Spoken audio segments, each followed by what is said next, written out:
Rabota, écoutez ce Midrash. Elou nishmat haniftarim. Zot hukat haTorah. Rabotai, Rabotai. Sha'al Oved Kochavim Echad et Rabban Yohanan ben Zakkai. Un goy, il a posé la question à Rabban Yohanan ben Zakkai. Il dit comme ça: Illin Ovdaya de Atun Avdin Nir'in Kimin Kshafim. Il lui a dit que cette histoire-là de Para Adouma, tout ce rituel, c'est comme une histoire de sorcellerie. Hein? Tout un rituel, tu prends la vache, il faut qu'elle soit rousse, il faut l'égorger, il faut la brûler, il faut mélanger avec des herbes, et il faut prendre la cendre. C'est comme, il dit c'est comme du hocus pocus. Hein? c'est comme des keshafim. Kemo keshafim, atemevim para, vesorfim ota, et vous la brûlez, vekochim ota, venotlim et efra. Il y a naturellement tout ça, hein, il y a des explications. On a dit par exemple para adouma, pourquoi il faut qu'elle soit rousse? Parce que le péché dans le judaïsme, il est représenté par la couleur rouge. Comme le prophète dit, imihiu hatta echem kashanim kasheleg yalbinu. Ça veut dire que si vos péchés ils sont rouges, je vais vous blanchir, parce que le blanc, encore une fois, c'est le symbole de la pureté. Hein, c'est comme d'ailleurs, c'est pour ça que on mettait la cendre, parce que la cendre elle est blanche, et elle purifiait ceux qui étaient impurs. Mais en tout cas, mais ce goy, il lui a dit c'est quoi ce rituel? Venotlim et efra, ve'had mikem mitamé la met, et celui qui est tamé mazin alav, on lui gicle bet vegimel tipin, 2 ou 3 gouttes, ve'atem omrim lo tiharta. Il y a un rituel, il doit attendre 7 jours, après il doit se laver les habits, et on lui dit que tu es tahor. Amarlo. Alors maintenant, c'est la question que ce non-juif, il a posé à Rabbi Yohanan. Maintenant, Rabbi Yohanan, il lui a répondu comme ça. Amarlo, lo nichnesa becharuach tezizit miyamecha. Est-ce que tu n'as pas eu un esprit qui est rentré chez toi à un moment donné dans ta vie? Vous savez, dans leur temps, il y avait des fois comme des gens qui étaient pris par ils étaient possédés par quelqu'un d'autre. Ça existait beaucoup. Et ces gens-là, qu'est-ce qu'ils faisaient? Ra'ita adam shenichnestabo ruach hazizit. Est-ce que tu as vu quelqu'un, il lui a dit qu'il a eu ça? Amarlo hen, il lui a dit oui. Amarlo uma atem osimlo. Et qu'est-ce que vous lui faites? Amarlo mevi'in ikarin ou me'ashnin tahtav. On amène des herbes, on les fait cuire dans l'eau. On lui fait un rituel et cette neshama, elle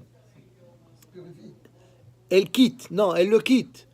Amarlo, alors Rabban, oui, Amarlo Rabban Yohanan, Ishme'u oznecha ma she'ata motze mipicha. Alors il dit la même chose. Écoute ce que tu es en train de dire.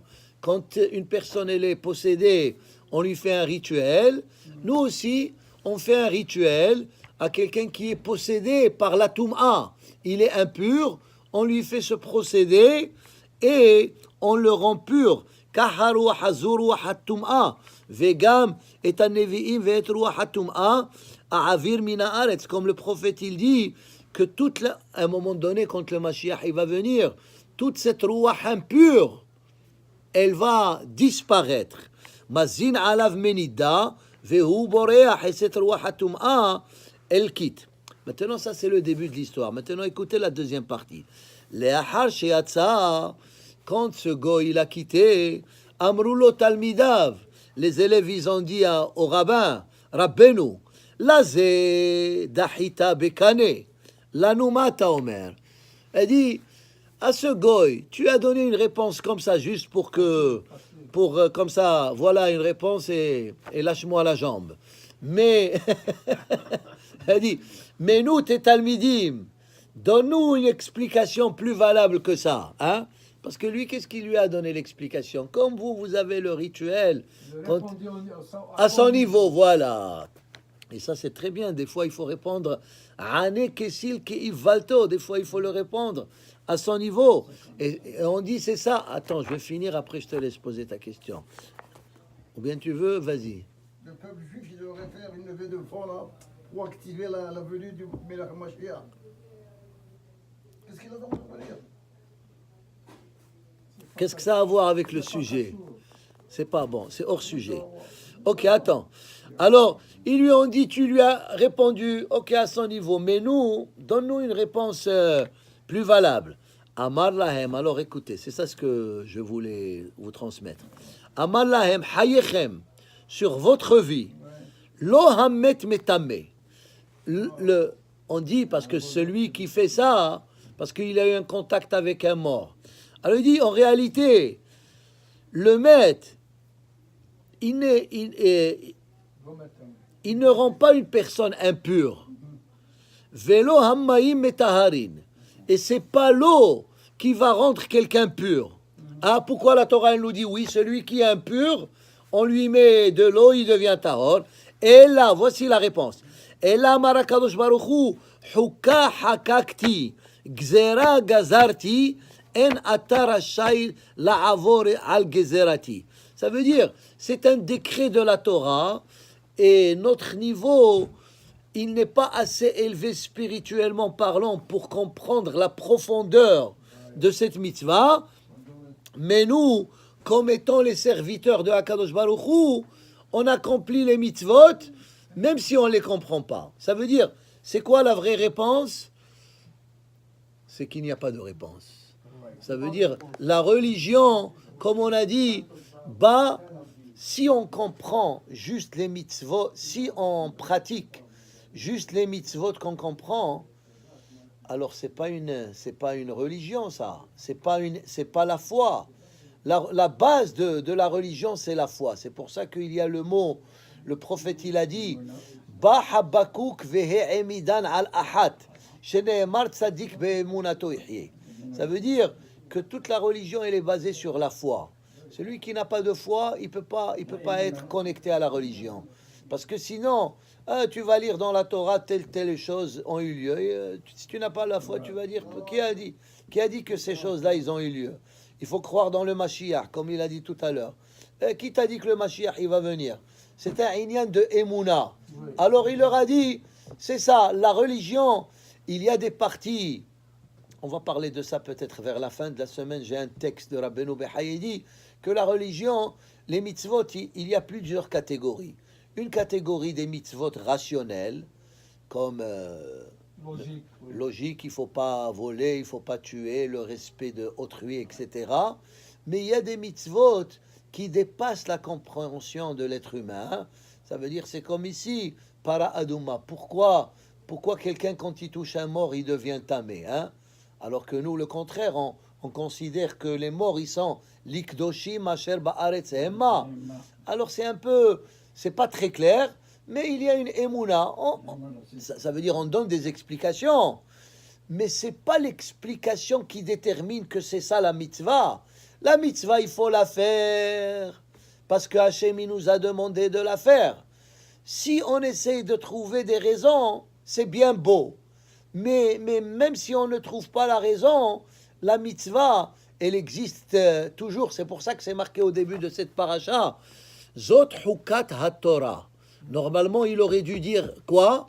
Zot hukat ha-para. On parle de paradouma. Pourquoi on dit Zot hukat ha-Torah? Pourquoi on fait rentrer la Torah dans une mitzvah spécifique? Pour nous dire que toute la Torah, il faut la prendre comme hukah. Hukah veut dire une mitzvah qui n'a pas de raison.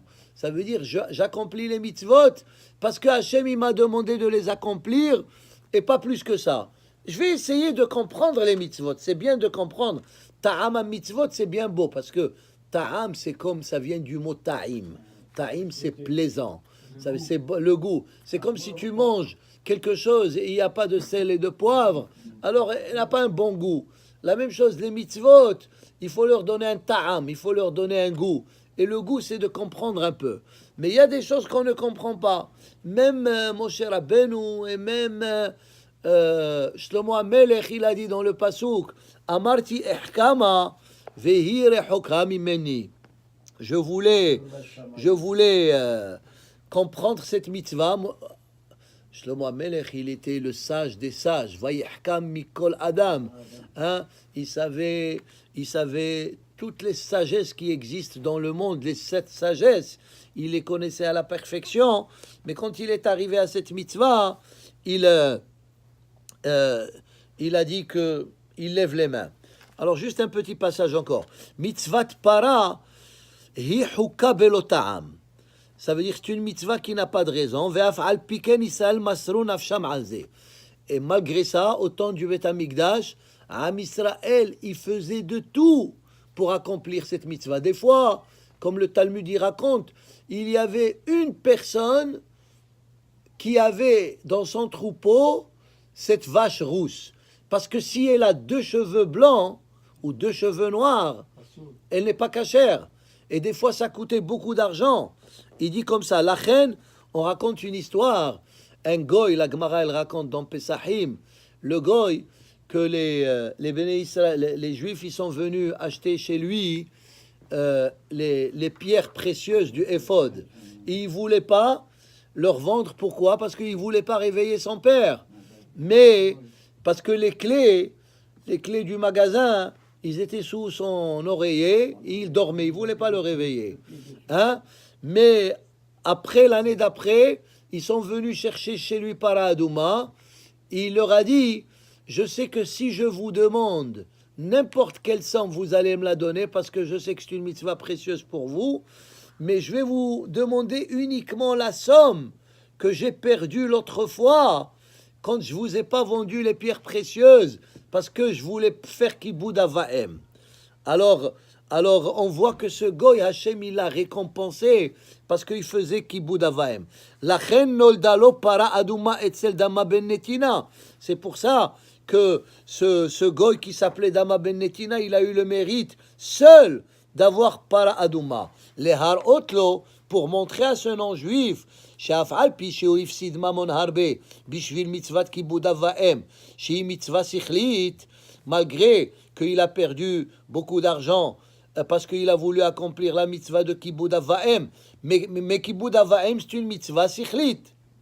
C'est une mitzvah qui a une raison. Ça veut dire on comprend la raison de la mitzvah.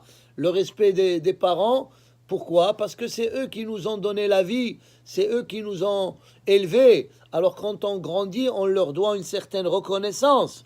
Bechol zot, Israël, Gedolim mimenu. Mais cette histoire, elle veut nous démontrer qu'à Israël, on est à un niveau spirituel plus élevé que ce goy. Pourquoi? Shemeshalmim mamon harbe bishvil mitzvah hukit. Ce goy, avec tout le respect, il dépense, il a investi de l'argent pour une mitzvah qu'il comprend sa raison. Mais à Israël, ils sont à un niveau supérieur. Pourquoi? Parce qu'on est prêt à dépenser beaucoup d'argent, même sur des mitzvot qu'on ne comprend pas. Et ça, c'est la grandeur. Encore une fois, ça rejoint le point que nous disions, parce que c'est un inyan de Emouna. Tu prends tout ton être et tu dis, je te fais confiance à Akadosh Baruch Hu. Et Hachem, à ce moment-là, il apprécie ce genre d'attitude parce que tout notre être, on le met entre les mains de Akadosh Baruch Hu. Ve'abboteach b'Adonai, chesed yesovevenu, Baruch Adonai le'olam, amen ve'amen. Bruchim tiyu.